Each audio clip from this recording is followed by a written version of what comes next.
Good morning. Today, it happens to be raining, and I've been actually waiting for it to rain to highlight one of the passages that we've already gone past earlier in this series. It's actually about Elijah, and it's in 1 Kings chapter 18, and it's right between where we spoke of Elijah calling down fire from heaven, like saying, God, God, and just asking God to do that, and that God did that. He just simply trusted and asked God to do that on the big showdown on Mount Carmel. And then between that moment and when he runs from Jezebel and meets God in a very intimate way in Mount Moriah, or Sinai later. But in this little moment, there's only a couple of verses in between this big event on top of Mount Carmel. Everybody's like, yeah, we win, God wins. But it had been a drought for years. And you can hear the rain behind me. I grew up, but a lot of the adult years were in the Pacific Northwest. And because of that, when I hear rain like this, it's almost like this comforting, thing I want to stay in bed almost, right?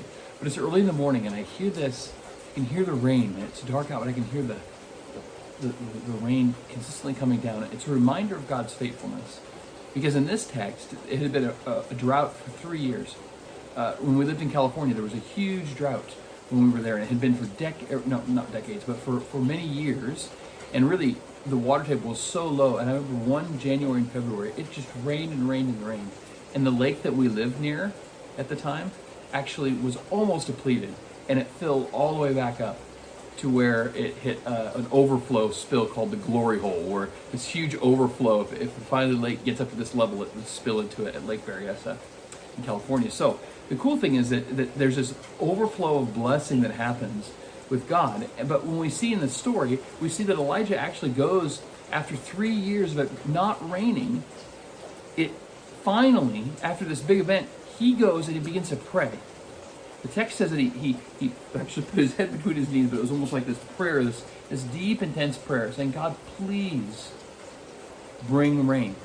And his servant, the person that works with him, kind of his attendant, was with him, and he kept saying, go check. And he'd go check, and he came back and go check and go back 7 times.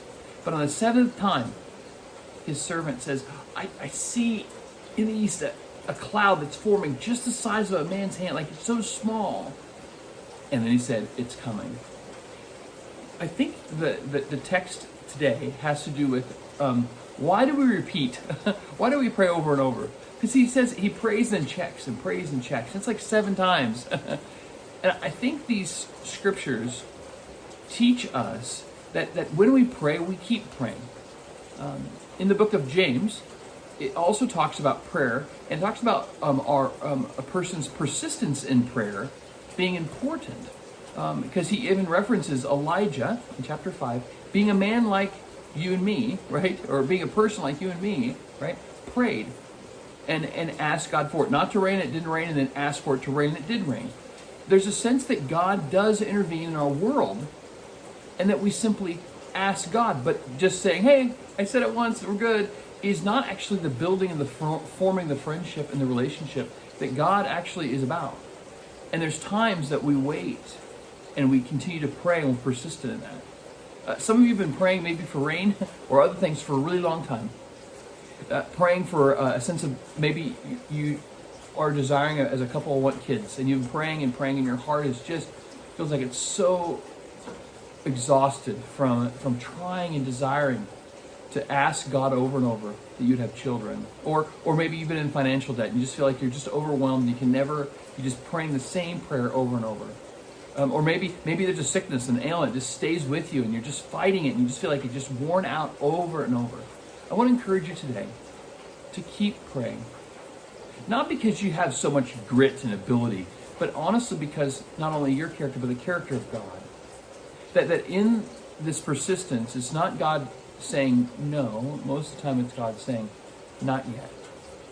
And maybe even today, if you're at a place like me where it's raining, you can sit and know that when the answer to your prayers come, when the rain comes, it will be worth the 7 or the 700 or the 7,000 times you've prayed for that person or situation to change and God to intervene in a new way. Keep praying. I'll see you tomorrow morning.